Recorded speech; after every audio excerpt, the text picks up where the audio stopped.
Hi there, Sagittarius. Thank you for joining me for your monthly forecast for January 2017.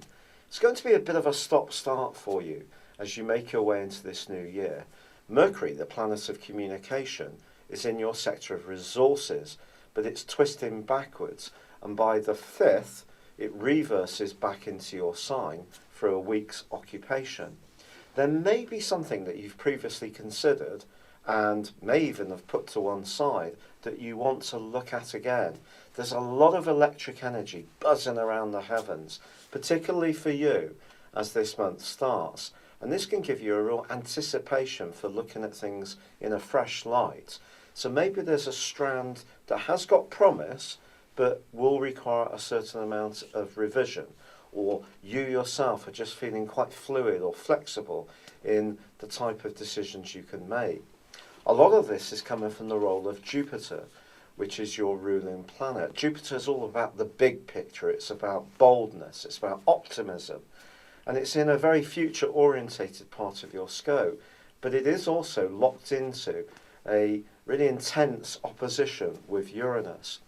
So however you are thinking about your future, and if some unusual ideas are featuring in that, I think the inner planets are asking you to take it all back down to basics and to really see as whether things can work out at a more practical and tangible level.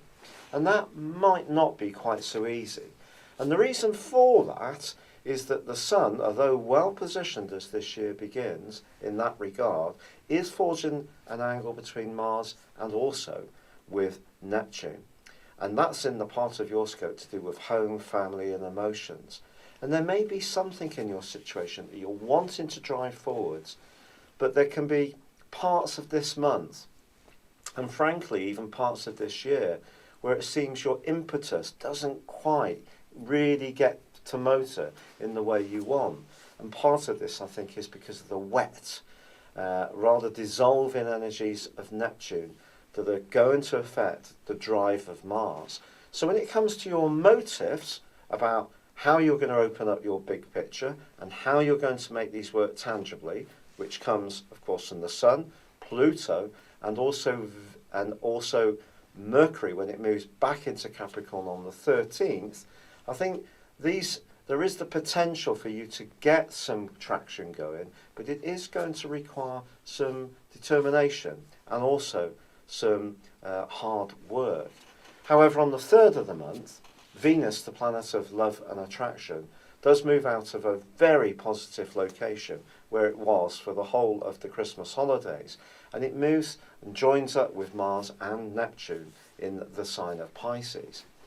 Part of your thinking could be about where you live, and some archers may even decide to redecorate or buy things for the home which will add some kind of comfort. So if you're hitting the sales, home furnishings may be quite up your list of priorities. On the other hand, this points towards the potential for some kind of improvement in the family relationship, particularly if there were strains over the Christmas holiday. With Mercury twisting backwards and then starting to go forwards in your own sign, I think Saturn, the stabilizer, which is also in your sign and forging a great link, ironically, with Jupiter and also with Uranus, can just say to you that once you've reworked things out on the basis of does it feel right and will it work practically, then the month can start to take shape. If this is not happening for you, I think the full moon of the 12th is going to be particularly relevant. That's a time when you may find that juggling the different elements of your life, whether it's home, family and emotions against more worldly expectations, may be something that isn't necessarily going to be that easy. However, once the Sun moves on the 20th into a brilliant part of your situation for ideas, for communicating with others, the pace of life is going to pick up a lot. And there's also a new moon on the 28th, which is brilliant too. And then Mars on the same day moves into your sister fire sign of Aries. So I think the last 10 days of this month is definitely a time that you can look forward to, because it's going to be freer, it's going to be flowing more. I feel your natural communicational skills will come out. But earlier in the month, you are going to have to put everything through a lens which asks the question, will this work practically? Particularly around finances, quite frankly, and especially around joint finances. But because of all that energy in Pisces, there is an emotional dimension to this too, which does need to be right for you.